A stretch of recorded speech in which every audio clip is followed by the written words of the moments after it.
kegiatan pengangkatan perangkat desa secara keseluruhan di Kabupaten Pemalang mendasari tadi dasar hukum yang tadi. Tidak kalah pentingnya Bapak Ibu, selain selain tadi 3 dasar hukum yang tertera di sini, ada satu lagi, yaitu rekomendasi Pak Bupati Pemalang. Jadi untuk tahun ini itu pelaksanaan pengangkatan perangkat desa agak berbeda dengan aturan tahun-tahun sebelumnya, karena berdasarkan Undang-Undang Nomor 3 Tahun 2024, kepala desa berwenang mengusulkan pengangkatan maupun pemberhentian rekomendasi kepada Pak Bupati. Jadi seumpami Pak Kades mau melaksanakan pengangkatan perangkat atau memberhentikan perangkat, itu harus ada rekomendasi dari Pak Bupati. Di sini kosong sudah berapa lama, Bapak Ibu? Kosong jabatannya? 2 minggu. Sudah lama, nggih? 2 minggu, Pak. Iya, sudah lama. Jadi mungkin banyak pertanyaan di masyarakat, kenapa sudah lama jabatannya kosong, perangkat desanya kosong, tapi kok tidak ada pengangkatan perangkat? Karena memang regulasinya harus diubah.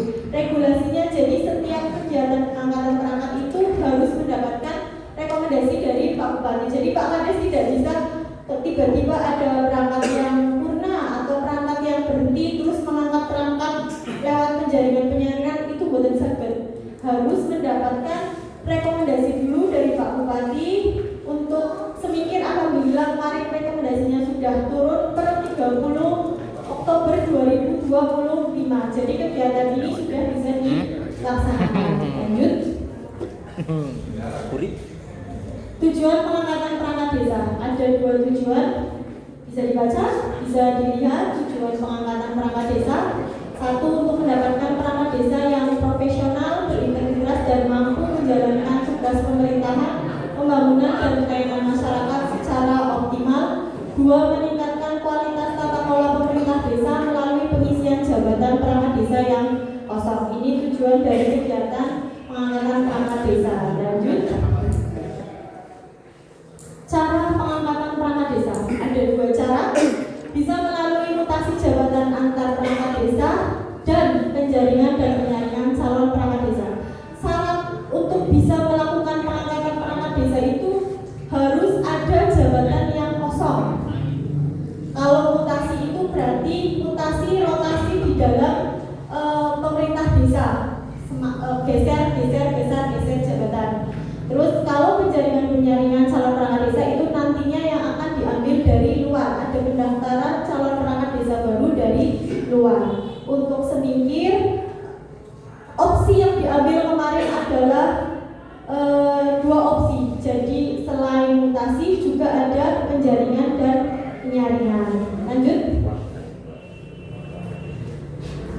Untuk tahapan mutasi kita sudah selesai. Ini yang untuk tahap penjaringan dan penyaringan. Tahap penjaringan dan penyaringan ini dimulai dari penyusunan perdes tentang tata cara pengangkatan perangkat desa. Itu juga sudah dilaksanakan, sudah ada perdesnya. Kemudian tahap pelaksanaan. Tahap pelaksanaan ini ada tahap awal. Tahap awal itu yang kita laksanakan hari ini, sosialisasi dan pembentukan panitia pengangkatan perangkat desa. Jadi kegiatan kita hari ini itu tahap awal dimulainya kegiatan pengangkatan perangkat desa melalui penjaringan dan penyaringan. Nantinya panitia yang akan dibentuk hari ini itu terdiri dari 5 unsur: ketua, sekretaris, 3 seksi. Seksi ada seksi pendaftaran dan penelitian berkas, seksi seleksi dan ujian penyaringan, serta seksi logistik dan perlengkapan. Jadi nanti panitianya ini ada 5 orang, ya.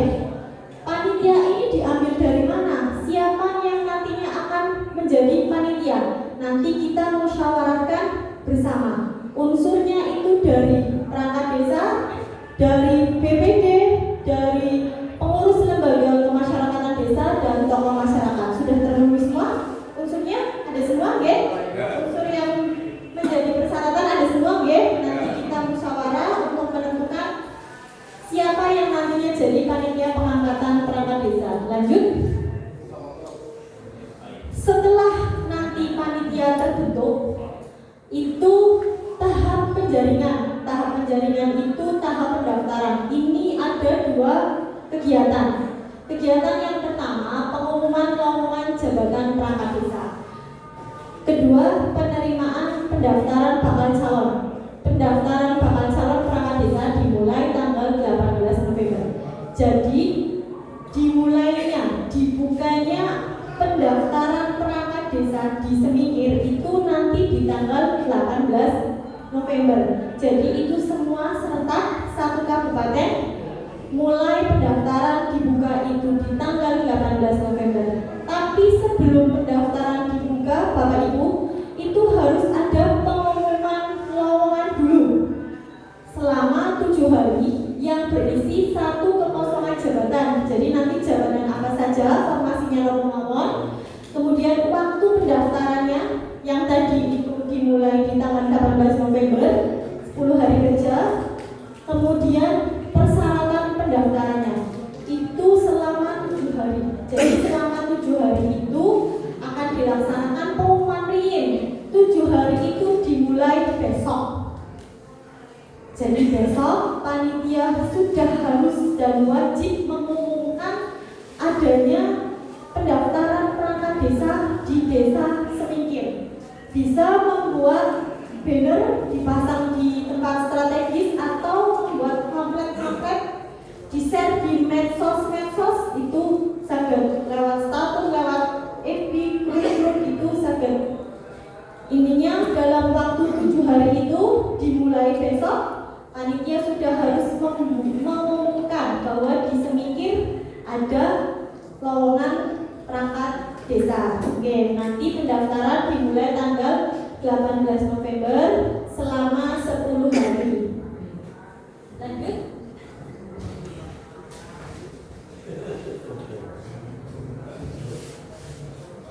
Setelah tadi tahap pendaftaran tadi ditutup setelah 10 hari tadi dari tanggal 18 November, nanti tahap yang selanjutnya itu tahap penyaringan.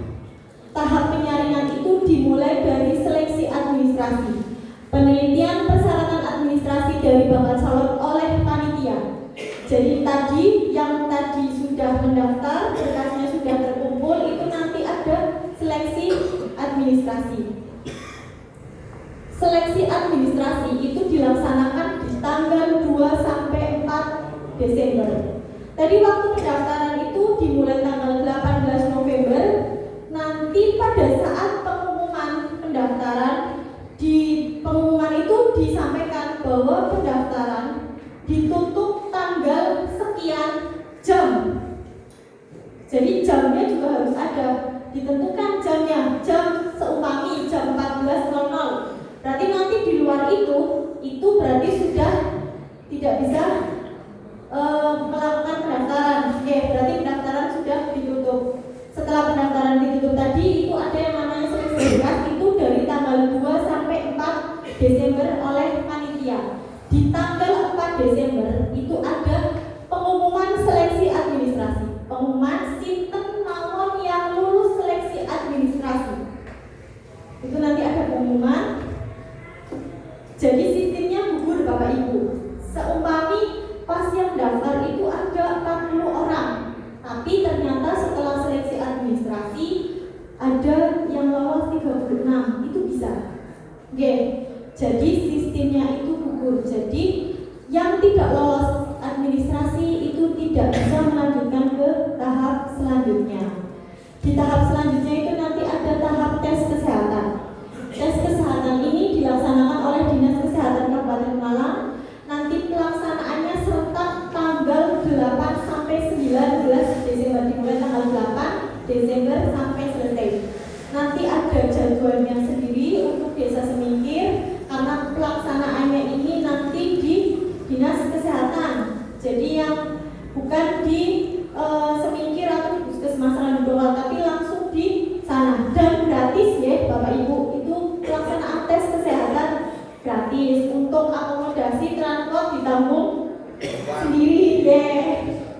Yang gratis tesnya gratis, tapi untuk akomodasinya peserta masing-masing. Ini setelah nanti tes kesehatan itu kami pengumuman lagi nanti siapa yang lolos dan tidak lolos tes kesehatan itu juga dari dinas kesehatan. Jadi bukan panitia lagi. Jadi bukan panitia hanya memfasilitasi tesnya, tapi pelaksanaan tesnya dan siapa yang lolos dan tidak lolos itu nanti langsung dari dinas kesehatan. Dibuka bareng-bareng di sini peserta sinten yang lolos, sinten yang tidak lolos. Seperti itu. Nanti yang lolos itu nanti ke tahap selanjutnya lagi. Tahap tes wawancara. Tes wawancara ini materi berhubungan dengan ideologi kebangsaan, wawasan kebangsaan, motivasi pendaftar, pengetahuan pemerintahan desa dan rencana kerja apabila terpilih. Ini nanti tes wawancara dilaksanakan di balai desa, itu tertutup nggih Bapak Ibu, ada pengujinya nanti di hadapan kepala desa dan ketua BPD. Kemudian nanti yang lolos tes wawancara itu tes praktek. Tes praktek ini dilaksanakan sesuai kompetensi jabatan. Untuk sepikir ada berapa? 2 nggih? Kas umum dan kaspem nggih. Nanti juga tes prakteknya ini berdasarkan kompetensi jabatan yang diambil. Jadi tidak sama nggih Bapak Ibu. Kemudian yang nantinya lolos di semua tahapan itu nanti mengikuti tahap terakhir, ujian tertulis. Ujian tertulis di sini berbasis CAT, berbasis komputer ya. Materi ujian meliputi Pancasila, Undang-Undang Dasar 1945, Bahasa Indonesia, pengetahuan tentang pemerintahan dan pengetahuan umum. Nanti pelaksanaannya tesnya itu bareng-bareng, walaupun bareng-bareng tapi tetap nanti beda-beda soalnya. Hanya pelaksanaannya yang bareng, tapi untuk soal itu sama seperti tes ujian praktek sesuai kompetensi jabatan yang diambil. Nanti pelaksanaannya kita bekerja sama, menggandeng dengan Puspindes. Dengan Puspindes itu lembaga pemerintah milik Kabupaten Kota yang berbasis IT. Jadi dilaksanakan benar-benar oleh pihak-pihak yang berkompeten. Nanti pembuat soalnya juga ada lagi, dan soal dibuat on the spot pada saat hari pelaksanaan tes ujian. Pagi hari semua dikumpulkan peserta, itu nanti peserta bisa melihat proses pembuatan soal. Pembuat soal dimasukkan ke dalam satu ruangan, tidak boleh membawa alat komunikasi. Nanti sampai soalnya selesai. Setelah selesai baru diserahkan ke panitia lagi, diserahkan lagi ke Puspindes, dimasukkan ke komputer, nanti baru pelaksanaan ujian tertulis. Jadi itu satu rangkaiannya dalam satu hari itu harus selesai. Kalau seumpamanya dalam satu hari itu ada nilai yang sama, itu juga diulangi lagi sampai ada nilai tertinggi. Jadi siapa nanti yang jadi, itu nanti gongnya itu di ujian tertulis. Yang jadi yang paling tinggi mendapat di nilai ujian tertulis. Pengalaman tahun 2023 itu selesai di jam 10 malam untuk kecamatan lokal. Jelas nggih Bapak Ibu? Kemudian tahap akhir itu ada proses penetapan dan pelantikan. Lanjut. Persyaratan calon perangkat desa. Di sini persyaratan calon perangkat desa yang krusial, 1 warga negara Indonesia, WNI ya. Jadi kekosongan bisa mikir, tapi orang Kalimantan bisa mendaftar di sini, orang Belik bisa mendaftar di sini, orang Randu lokal bisa mendaftar di sini. Persyaratannya WNI ya. Kemudian yang kedua, berpendidikan minimal SMU atau sederajat. SMU, MA, SMK, pakai C itu bisa masuk ya. Usia minimal 20 tahun dan maksimal 40 tahun pada saat mendaftar. 42, usia minimal 20 tahun dan maksimal 42 tahun pada saat mendaftar. Jadi dihitungnya itu nanti pada saat mendaftar. Seumpami pada saat mendaftar itu ternyata usianya sudah 42 tahun lebih 1 hari, berarti itu tidak boleh.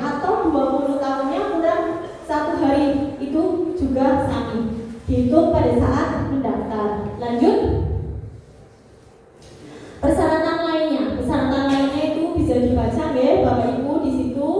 Bertakwa kepada Tuhan sampai memiliki keterampilan dasar membaca dan menulis serta keterampilan sesuai dengan kompetensi jabatan. Lanjut. Persyaratan administrasi. Ini nanti apa saja administrasi untuk mendaftar sebagai perangkat desa. 1. Surat lamaran yang ditulis sendiri di atas kertas bermaten ditujukan kepada kepala desa melalui panitia pengangkatan. Berarti surat lamarannya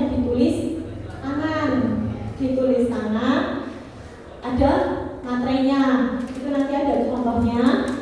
Kemudian fotokopi ijazah atau surat tanda tamat belajar pendidikan formal dari tingkat dasar sampai tingkat paling tinggi.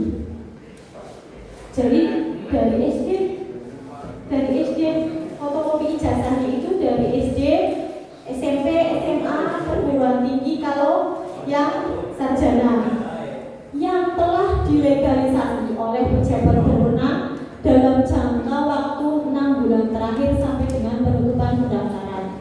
Berarti fotokopi ijazahnya ini harus ada legalisirnya, ada tanggal, ada bulan, ada tahun kapan legalisir itu dilaksanakan, ada jangka waktunya itu 6 bulan. Jadi tidak bisa pakai, kadang-kadang orang minta legalisir itu sekalian ya Bapak Ibu, ternyata waktunya sudah lebih dari 6 bulan, itu berarti tidak sesuai dengan kriteria. Ada pertanyaan, kalau SD-nya sudah di sini ada ya SD yang merger ya? Ada. Oh, tidak ada ya, tidak ada ya? Ya. Gabung SD-nya sudah tidak ada, sekolahannya sudah tidak ada. Itu kemana kita legalisirnya? Kalau untuk tingkat SD, SMP itu ke Dinas Pendidikan, bukan ke KWK ya, ke Dinas Pendidikan Kabupaten Malang. Untuk yang seumpamanya Pak C, minta legalisirnya kemana? Ke Dinas Pendidikan Cabang Provinsi. Ada nggak? Di Kabupaten Malang ada, itu alamatnya di Pertanian, rumah makan ayam bubuk itu sebelahnya Pertanian di situ. Kemudian yang persyaratan administrasi selanjutnya, fotokopi akte kelahiran yang sudah dilegalisasi oleh Disdukcapil. Jadi legalisirnya bukan legalisir kecamatan, tapi legalisir dari catatan sipil, kecuali fotokopi akte kelahiran yang sudah berbasis elektronik. Jadi yang tanda tangannya pakai barcode gitu, yang kotak-kotak itu berarti tidak perlu legalisir. Tapi untuk yang tanda tangannya masih manual, tanda tangan itu harus legalisir ke catatan sipil. Kemudian surat pernyataan bertakwa, ini nanti ada formulirnya. Lanjut Pak. Surat pernyataan tidak pernah terlibat, ini juga ada formulirnya. Surat pernyataan ini ada formulirnya semua. Nanti ini ada surat keterangan dari pengadilan negeri yang menerangkan 1. Tidak sedang menjalani hukuman pidana, 2. Tidak pernah dijatuhi pidana penjara berdasarkan putusan pengadilan yang telah mempunyai kekuatan hukum tetap karena melakukan tindak pidana yang diancam dengan pidana penjara, bla bla bla bla bla. Jadi nanti ada surat keterangan dari pengadilan. Tadi informasi saya waktu di Rembul itu ada salah satu bakal calon yang sudah mengurus persyaratan ini. Itu YBS ternyata untuk surat keterangan pengadilan negeri itu pendaftarannya secara online. Ya, ini informasinya seperti itu.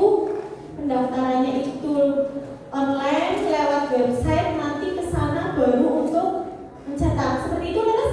Ya, seperti itu. Jadi ke sana itu harus sudah mendaftar lewat online PIN. Soalnya kan jauh, masih yang sudah ke Malang ternyata belum daftar online, akhirnya tidak bisa.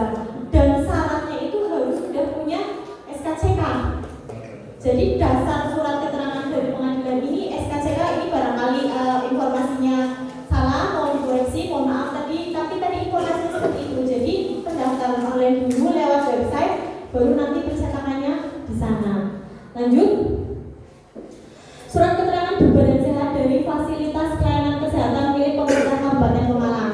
ini dari rumah sakit pelayanan kesehatan milik pemerintah ya, berarti sakit di puskesmas atau di RSUD. Kalau di klinik atau di rumah sakit swasta itu boten sakit ya, dereng sakit, berarti harus dari pelayanan kesehatan milik pemerintah Kabupaten Malang. Kemudian yang selanjutnya surat keterangan catatan kepolisian dari kepolisian resor, berarti dari Polres ya, SKCK-nya SKCK Polres.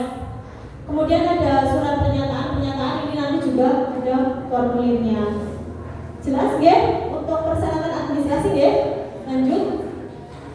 Pelaksanaan sesuai mekanisme dan tahapan. Ini pengangkatan perangkat desa wajib mengikuti mekanisme yang ditetapkan secara tertib, transparan, akuntabel dari perencanaan hingga pelantikan. Ini sesuai yang tadi sudah disampaikan. Jadi pelaksanaannya ini sudah ada tahapannya, sudah ada tanggalnya, dan itu dilaksanakan serentak di Kabupaten Malang. Jadi tidak bisa nyebak Bapak Ibu, seumpami kalau kepingin daftar di Semikir, tapi saya juga mendaftar di Kalimas, itu tidak bisa. Berarti harus pilih salah satu karena pelaksanaannya bareng, pelaksanaan ujiannya bareng, pelaksanaan tes kesehatannya juga sudah ditentukan tanggalnya. Jadi itu serentak dilaksanakan. Makanya kita di sini wajib mengikuti secara tertib dan transparan, akuntabel dari perencanaan hingga pelantikan. Lanjut. Netralitas elit desa, menjaga netralitas dan mencegah intervensi politik dalam pengangkatan perangkat desa agar proses seleksi berlangsung adil, transparan, dan berbasis kompetensi. Jadi setelah sosialisasi hari ini, untuk selanjutnya itu sudah atas nama panitia. Semua sudah atas nama panitia pengangkatan perangkat desa, bukan atas nama pemerintah desa Semikir. Jadi tadi unsurnya ada juga yang dari perangkat, itu sudah atas nama panitia. Pemerintah desa, kepala desa sudah tidak ada intervensi apapun untuk pelaksanaan kegiatan pengangkatan perangkat desa karena tadi sudah dibentuk panitia. Lanjut. Pun sami untuk peran kecamatan dalam pengangkatan perangkat desa ini hanya sebatas ini Bapak Ibu. Berarti kita juga tidak bisa intervensi cawe-cawe ke panitia, hanya sebatas ini. Fasilitator proses pengangkatan, pembinaan dan pengawasan, evaluasi dan verifikasi dokumen, koordinasi jadwal dan tahapan, penyelesaian masalah teknis serta pelaporan ke kabupaten. Jadi sudah ada rambu-rambunya, ya.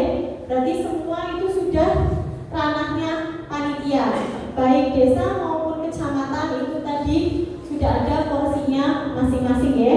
Lanjut.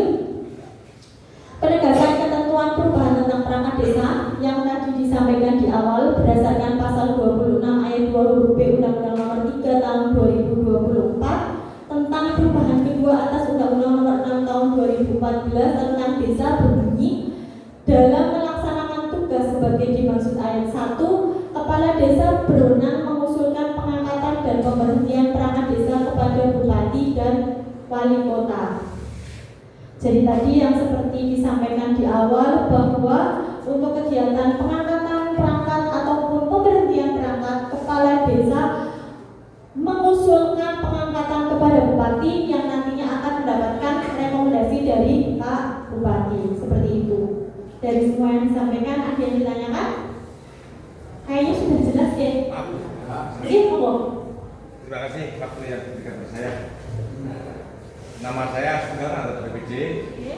Kemudian saya tanyakan untuk meringankan beban daripada nanti panitia seperti yang juga itu apabila waktu sudah ditutup, waktu yang ditutup, tetapi balon itu masih belum menyerahkan 1 atau 2 persyaratan, belum melengkapi, misalnya 8% sudah masuk persyaratan, itu untuk meringankan beban daripada panitia, saya minta ketegasan dari kecamatan untuk memberikan solusi. Terima kasih.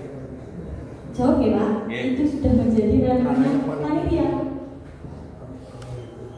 Iya, nanti monggo panitia yang berembuk terkait itu sudah sudah menjadi ranahnya panitia. Makanya tadi di awal untuk pengumuman itu harus jelas, pengumuman sampai jam itu harus jelas karena menghindari hal-hal yang seperti itu tadi. Terus itu. Oke, ada lagi?